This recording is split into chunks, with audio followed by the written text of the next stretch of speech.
মুরব্বিকে সালাম দিলে কি হয়?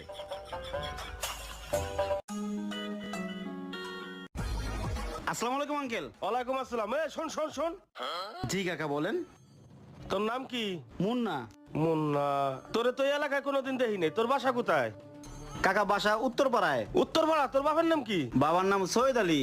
ও, তুই সৈয়দ আলীর বলা? তুই তো অনেক বড় হয়ে গেছিস। তার নে কি করতেছিস? কাকা পড়ালেখা শেষ করে চাকরি বাকরি খুঁজতেছি, বেকার আপাতত। ও, বেকার আছিস? আচ্ছা যা। জি আসসালামু আলাইকুম। ওয়ালাইকুম আসসালাম। এই, তুই এই মুরব্বীরা সালাম দিতে গেলি কা? এই বেটা এলাকার মুরব্বী মানুষ, দেখলে সালাম দিতে হয় না? আদব কাদে বলে একটা কথা আছে না? এই যে আদব কাতা দেখাইছস না, এই জন্য তার কাছে কতগুলো প্রশ্ন করলো। কিরম ব্যাপারটা করলো তুই দেখছস? চালানোর মতো কথাবার্তা কইলো। আচ্ছা মুরব্বী মানুষ কইস তো বাদ দে ল। সালামটা যদি না দিতি না, তাহলে আর এত কথা হইতো না। চল। মুরব্বির চার দোকান। আয়, চা খাই।